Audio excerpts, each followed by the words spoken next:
Şu anda bir de bu taraftan bakarsak Pekin'in Uygur Özet İpek Yolu projesini desteklemek kapsamında Pekin'den başlayan proje Xi'an'dan diyelim Uygur Özet bölgesine giden Çin'in bütün ihracat ürünlerini nakliye teşviki var. Yani sıfır maliyetle Urumçi'ye, Kaşgar'a getirebiliyorsunuz. Öyle mi? Pekin'den Urumçi'ye. Ve hala devam eden bir proje. Eğer Türk tırları Kaşgar'a Pekin'in gelirse ekonomik bakımdan gelişmesi için mi? Niye? Bu İpek Yolu projesini desteklenmesi ve bölge ticaretinin desteklenmesi amacıyla. Sonuçta şu var, yani bu bölge biraz önce bahsettiğim Kazak, Kırgız, Özbek, Türkmen bunun gibi 7-8 tane ülkenin direkt başkentine bağlanabilen bir Urumçi hattından bahsediyoruz. Bu bölgeyi karasal taşımacılıkta çok önemli bir rol oynayan bölge. Yani işte Kazakistan'ın Çin arasında çok büyük bir serbest bölge var.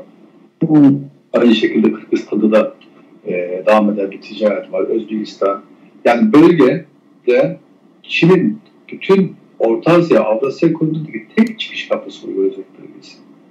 Tabii ki bu bölgenin lojistik olarak taşımacılığının hasıl olması Çin için çok büyük bir avantaj. Ve bunu bölgesel kalkınma olarak lojistiğin işte diğer Guangdong'dan, Şangay'dan gelen tren, karayolu olsun, bunun tamamıyla Çin devleti finanse ediyor. Bu finanse edildikten bizim payımız ne olabilir? Biz borçlarımızı eğer ortak anlaşma yaparak Uygur bölgesine kadar bunu sokabilirsek Kaşgar'da biz bu yükü yükleyip de İstanbul'a kadar taşıyıp da Mersin'den Doğu Avrupa'ya ve Orta Doğu'ya malı yükleme yapabildiğimiz an bizim bu bölgedeki en büyük lojistik ağını biz tamamlamış oluyoruz. Hem ihraçatımız artıyor, hem bölgesel lojistik ağımız güçleniyor, hem maliyetimiz düşüyor. Yani onun için yani karasal anlaşma, taşıma anlaşması bölge için çok önemli. Şimdi ben heyecandan yanında oynamaya başladım. Bir de şey de çok, yani üretim de iki tarafta da, hem Türkiye'de hem biraz önce tekstil dediniz örneğin, ama gıda açısından da öyle. İki tarafta da coğrafi açıdan ve birikim açısından da, yani hem tarım hem de sanayi açısından, bilgi birikimi, insan birikimi açısından müthiş bir şey var. Olanaklar da var. Yani koyunları dolduracak kadar malzeme iki tarafta da var. Yani dolu götürüp taşıra getirecek kadar da var diye düşünüyorum. Dediğiniz gibi benim kızım ve damadım uzun süre şeyde kaldılar. Belki de üniversite falan şöyle bazı Türk-Çin kültürünün üzerine şeysi var. İpek Yolu tarihçiliği yapıyor. Torun da bizim orada büyüdü. Yuvaya gitti filan. Şeyde bayağı Çincesi falan çok güzel konuşuyor. Bir tane Pekin'de Uygur anneannesi var. Benim yerime ben gidemeyince o bakıyordu bana. Rukiye Hanım. Tanıyorsunuzdur mutlaka. Rukiye Hanım benim torunumun anneannesi bakıyor. Evet. O kadar da yani birbirimize kültürel bakımdan da dediğiniz gibi o anlamda da bir köprü vazifesi görecek. Yani sadece mal alışverişi değil, anlayış bakımından da öyle. Peki zorlukları var mı? Yani başka ne gibi engeller olabilir? Onları nasıl aşmamız mümkün? Son 6-7 dakikamız kaldı çünkü. Bir de onları hazır Türk hükümetine de Çin hükümetine de bizim önereceğimiz şeyler var mı? Tabii şu anda dünyanın bu salgın tabii herkes etkiledi, bizim bölgeyi de etkiledi. Tabii Türkiye'de biz yaşayan Uygurlar, Türkiye Cumhuriyeti müsteşekkiriz çok. Sağlam bir sağlık sektörü var Türkiye'de. Biz de bunu haşma atlatıyoruz. Çin'de de aynı. İşte biz olumsuz haberler alıyoruz. Orta Asya'da bazen çok ciddi sıkıntılar olduğunu duyuyoruz. Tabii öncelikle şu pandemi sürecinin çok hızlı atlatılması. Sağ olun. Evet. Cumhuriyetinin daha güçlü, kuvvetli yani geleceğinin çok daha iyi olması, Tabii ben 30 senedir artık Türkiye'de yaşadığım için ailem, artık biz bebeğimizi buraya bağladık. Yani Türkiye. Tabii biz bölgenin yani kendi yaşadığımız ana vatanımızın Türkiye ile Çin arasında ciddi bir şekilde köprü olmasına tabii en temeli arzuyuz. Bölge halkının da aynı şekilde. Tabii yolların açılmasını bekliyoruz en kısa zamanda. Pandemi süreci tamamladıktan sonra. İşte yurt dışında yaşayan milyonlarca Uygur şu anda ailesine görüşemiyor. İşte gidemiyor. İkinci ziyaretler yapılamıyor. Tabii ticareti yapılamıyor. Yani bundan dolayı da işte en kısa zamanda zorluktan atılması, şu hastalık pandeminin ülkede dünya bütün insanların bu devletlerimizin bu pandemi süreci kolay şekilde atlatarak yeniden eski düzene geri dönmesini arzu ediyoruz. Yani bizim Türkiye'de yaşayan Uygur kardeşlerimizin de tabii ki Çin ve Türkiye arasındaki ilişki çok önemli ve çok dikkatle izliyoruz. Bunun daha da iyi olmasını arzu ediyoruz. Tabii ki böyle iki ülke arasındaki biraz önce bahsettiğim gibi tarihsel, kültürel İpek yolunun emektarlığı Uygur halkımızın iki arasında ciddi rol alabilme şanslarının verilmesi. Böyle rol olmasının bu sistemin içinde başarılı projelerin içerisinde olmasını arzu ediyoruz.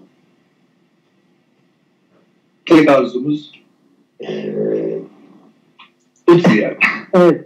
Peki ticaret merkezleri, yani daha böyle kurumsallaştırabileceğimiz aradaki ilişkiyi, fuarlar olabilir. Biraz önce 2012'den bahsettiniz. Ondan sonra nasıl katlandığını, aradaki ticaretin ve gelirin diyelim iki taraf açısından da anlamlı katkıları olmuştur ekonomiye. O açıdan yapılabilecek şeyler var mı? Yani ticari açıdan kurumsallaştırılabilecek. Diyelim Türk-Uygur iş adamları karşılıklı mesela ilişki kurabilmek. Gelecek şu kamunun yapabileceği şeyler. Ya şimdi şu pandemi tabii hepimizi durdurdu. Yani biz tabii 2021-2020 projelerimizin 2020 projelerinin çoğu artık 2021'e kaldı. Tabii yani bir Uygur Özel Bölgesi İstanbul'da bir iş formu. Ankara'da bir iş formu yapılarak Çin, Türk ve Uygur iş adamları Türkiye'den ortaklaşa yani Avrasya Koridor'da nasıl bir işbirlik yapabilecek bir iş forumunda yer alması bizi çok memnun eder. Çünkü bölge çok büyük. Yani bölgede iş adamları yani sadece Uygur derken ben kendimden bahsetmiyorum. Çünkü Uygur Özel Bölgesi'nde bir sürü farklı toplumlar yaşıyor. Yani bunların içerisinde işte Kazak nüfusu Kazakistan'da olan işbirliği artırıyor. İşte Kırgız nüfusu Kırgız'da olan işbirliği artırıyor. Tabii bölgedeki bütün halkların belirli bir rolleri var. Yani biz tabii o bölge insanların yani Türkiye'de Türk iş adamlarına gibi görüşlerini sağlarsak biraz önce bahsettiğim gibi gelecekteki taşımacılık olsun, ticaret olsun, Türkiye'nin avantajları neler, Çin'in avantajları neler, dezavantajlarımız neler, bunları nasıl çözebileceğiz hakkında daha iyi, daha sağlıklı bir geleceğe strateji yönetebiliriz diye düşünüyorum. Yani mesela bu dönem artık tarımsal yok Türkiye'de ciddi şekilde ihracatlar mevcut. İşte kayısıdan mesela şeye kadar kiraza. Tabii. Yani bölgelerde ben geçenlerde fark ettim. İşte bayağı ciddi bir şekilde Uygur Özel Bölgesi'nden ceviz geliyormuş. Biz bile farkında değiliz. İşte aşağı yukarı 200 kontraya yakın bir ceviz gelmiş. Yani biz farkında olmadan memleketin cevizi yiyormuşuz. Yani demek ki bölgeyle ilgili yapılacak çok şey var. Ama arada ayrı yapabilecek bir durum yok demek ki. Yani siz de fark etmemişsiniz. Yani tabii çok büyük bir nüfus. Büyük bir bölge. Fırsatlar çok. Hazır gıda, ambalaj gıda, helal gıda. Yani o bölgedeki işte konserveden tutun. Mesela domatesine kadar, salçasına kadar olan çoğu da yani daha bir Türk iş adamlarının orada deneyimine baktığımız zaman orada çok büyük fırsatlar var. Ama bunun Türkiye'nin yani Avrupa standartına göre üretim deneyimi o bölgeye şu an lazım. Ve gelecekte lazım.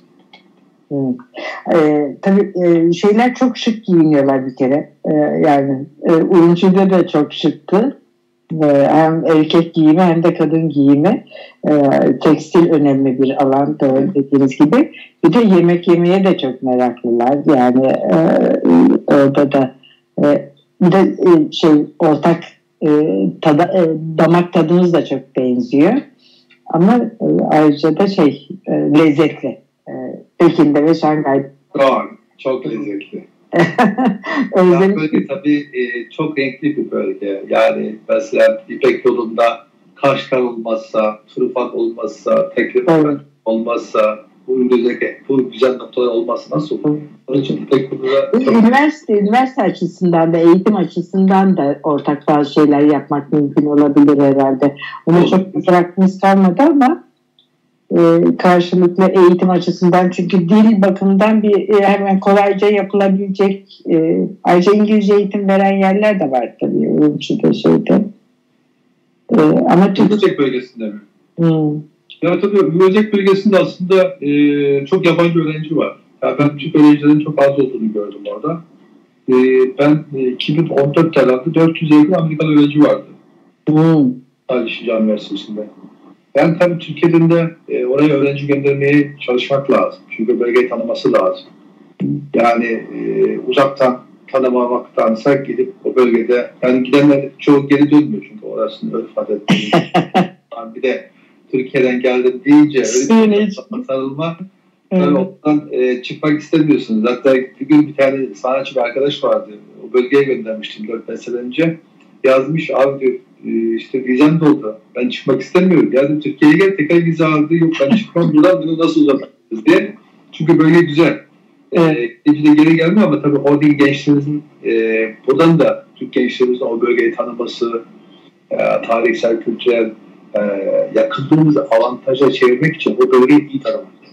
Bir de dünya tarihi açısından önemli bir bölge zaten. Yani mağara resmi vesaire. Yani oralarda filan çok az bilgimiz var o konuda. Arkeoloji, antropoloji açısından, tarih açısından. Hadi deseniz ben bile koşup gideceğim yani o kadar. İnşallah gideriz bir gün. Evet, bir daha. İnşallah gideriz. Yani belki nasip her şey. İnşallah her şey yani güzel olacağına inanıyoruz. Evet. Pandemi sürecinde elinde birliğiyle en kısa zamanda atlatırsak gelecekte tabii ki bir sürü planlarımız var. Sizler de bu bölgeyle ilgili böyle güzel bir program yaptığınız için, bizi önemsediğiniz için çok teşekkür ederim.